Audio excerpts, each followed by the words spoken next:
It's already March 2022. Okay, let's talk about plans of what I want to read this month. Will I be able to do it? I'll try.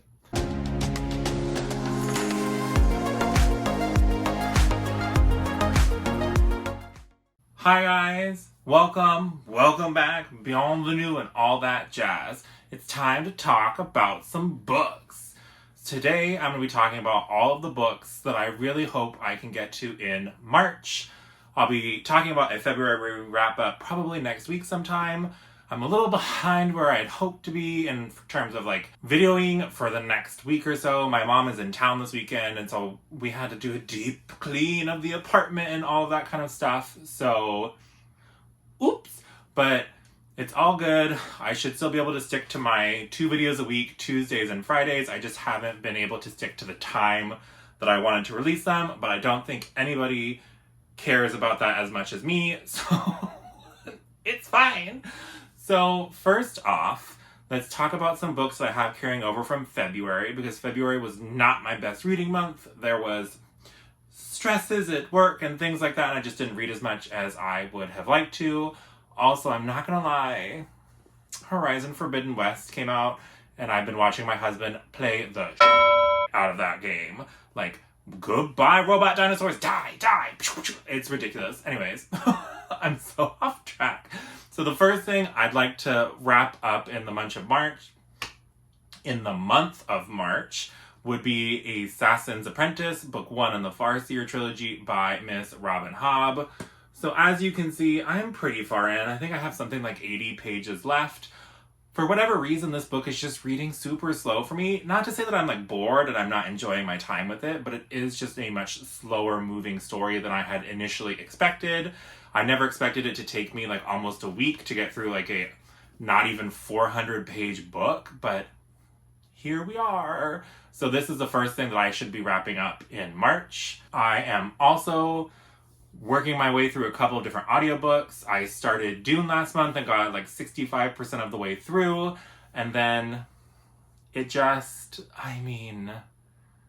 okay, so please don't hate me, but the story itself is fun, but I did see the movie first. The first 60% of the book was taken basically scene by scene and adapted for the movie, so nothing is surprising or new. And on top of that, there are definitely remnants that make it clear that Dune is of a former age, shall we say, with some of the kind of weird, rigid gender roles that are not really explored, they're just on display. And then there's some pretty blatant homophobia with one of the main bad guys, at least in the first half of the book, who is constantly shown to be creepy, almost pedophilic, shall we say, and that kind of turned me off. But I do hear that it gets super interesting, and some of the themes and stuff that are explored in the second half of the book are really good, and so I do plan to get back to it, but with the stresses that I was having at work, it was not the tea for me in February, okay? I'm sorry, I will finish it, I promise. And then I have also been reading, good lord, my memory today. I've also been reading Fortuna Sworn by KJ Sutton, maybe? Yes, by KJ Sutton, my goodness. Anyways, it's just been a super fun time. It's definitely been a more comforting read, which is kind of what I was looking for during the latter part of the month. And it's kind of a fairy fantasy romance-esque type thing. We have our main character, Fortuna Sworn, who is a nightmare, and so has these cool kind of mind magic powers, and her brother went missing, and she has been constantly looking to find out what happened to him. And it takes her to the Unseelie Fairy Court and things ensue, and I don't want to say much more than that. I was lucky enough to get a copy of the audio book off NetGalley, and it's just been a fun time. Although I will say, the voice actress reminds me of the voice actress for Imoen in Baldur's Gate 2, Shadows of Amn. Hey, it's Imoen! That voice literally sounds like the person who's narrating Fortuna Sworn, which I find highly amusing. And so it's just been a fun time, although I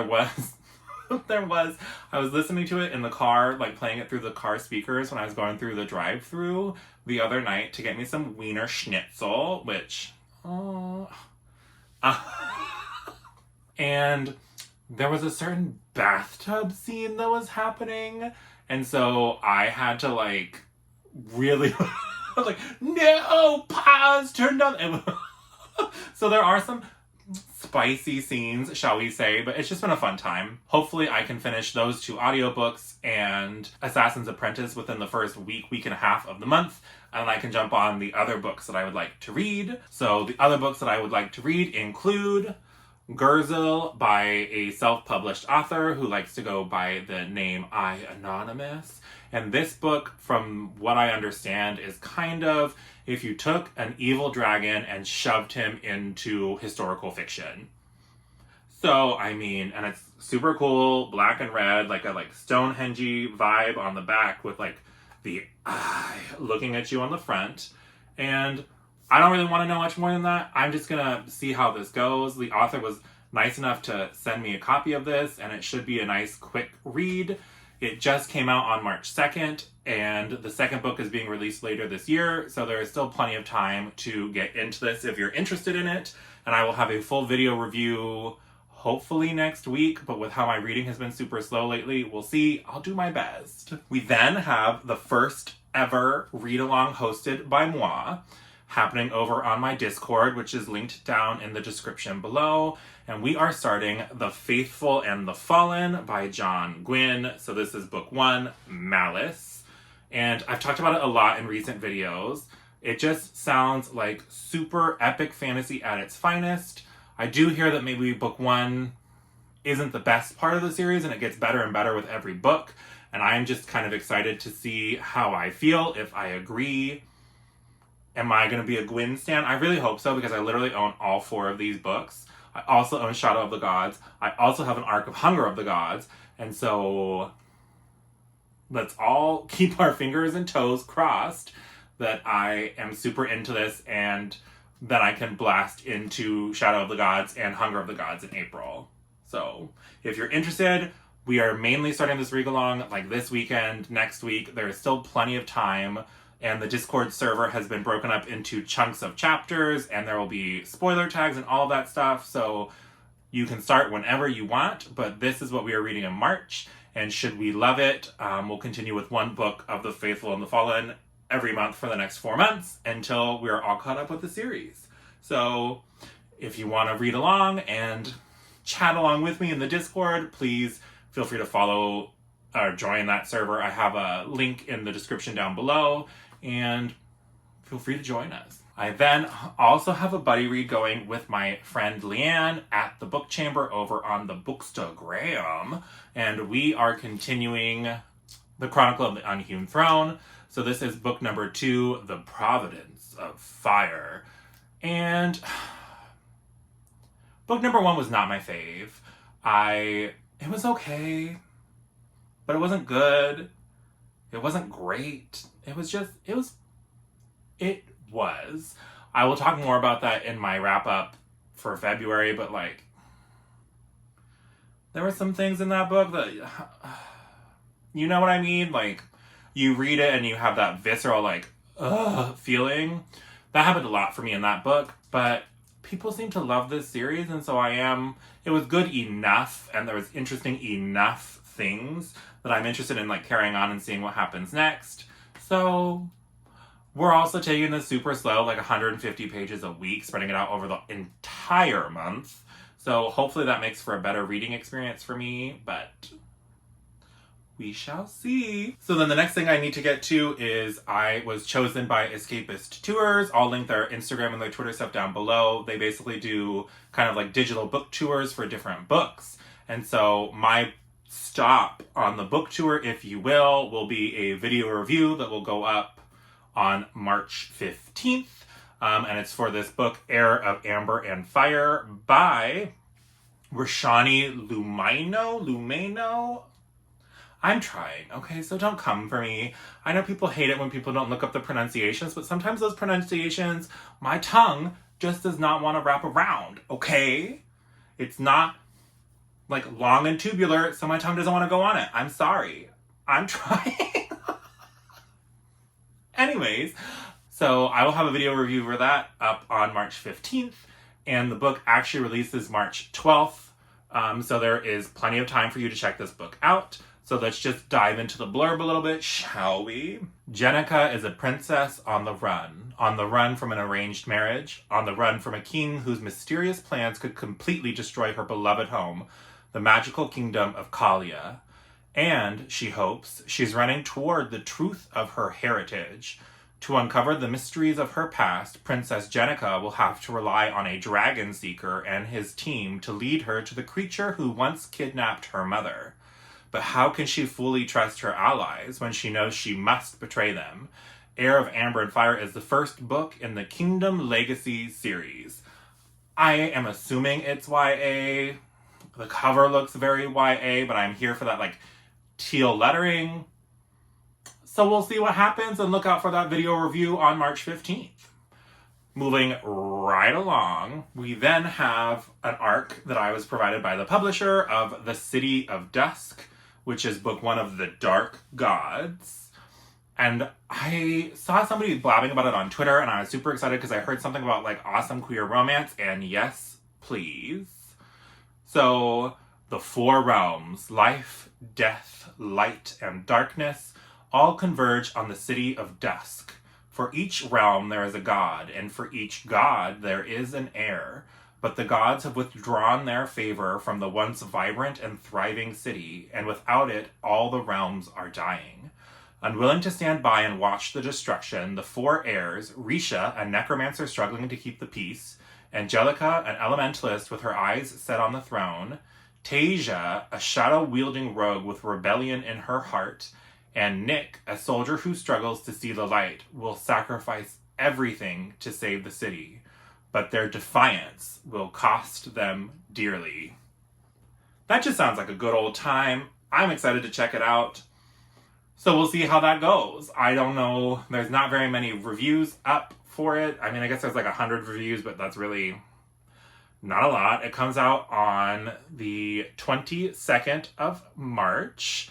So you can look for my review probably over on Bookstagram, and my monthly review, or my monthly like wrap up. I'll talk more about it, but it just sounds like a fun time and I'm into it. The divine powers, heirs to the gods, let's go. Then coming out on March 29th, this was in my most anticipated releases of the year video, which I will link up wherever.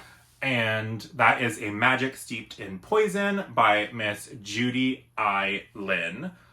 I was originally drawn to it for the cover, and you can't blame me. Don't at me about it. You're attracted to the cover too, even if you don't want to admit it. When I looked into the synopsis, it still sounded fun. It is very YA-esque. It's meant to be a duology, and the second book of the duology is supposed to release, I think, in August. So if you love the first book, you really won't have to wait very long to jump into book 2, which is super cool. And it is basically, I think her sister gets poisoned, and in order to find out how to cure the poison, she joins this like tea making competition. So it sounds like the Hunger Games of tea making, and I'm excited for it. Then, should I manage somehow to just really pump up those reading moments, minutes, hours, what have you, this is like, I want to get to it so bad, but I have so many other commitments and buddy reads, but I did it to myself. Like, I can't blame anybody but me for agreeing to all of these buddy reads, but the one that is speaking to me is Age of Swords, Book 2 in the Legends of the First Empire by Mr. Michael J. Sullivan. I have a whole gushy gush, non-spoiler review / spoilery chat video that I can also link for you for Book 1, Age of Myth. It took me by surprise how much I just loved all of the characters, and that story just immediately punched me right in the nostalgia feels for my love of like all of the Forgotten Realms books. It was really reminiscent of that type of story for me.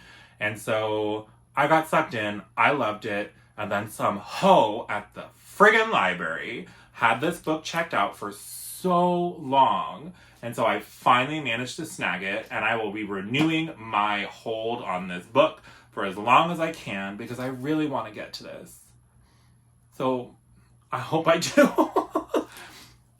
And then as far as audiobooks, if I manage to finish both Dune and Fortuna Sworn, I'm going to try to get hold of the audiobook for book 12 of The Wheel of Time to finally continue that particular journey, which I want to say is The Gathering Storm?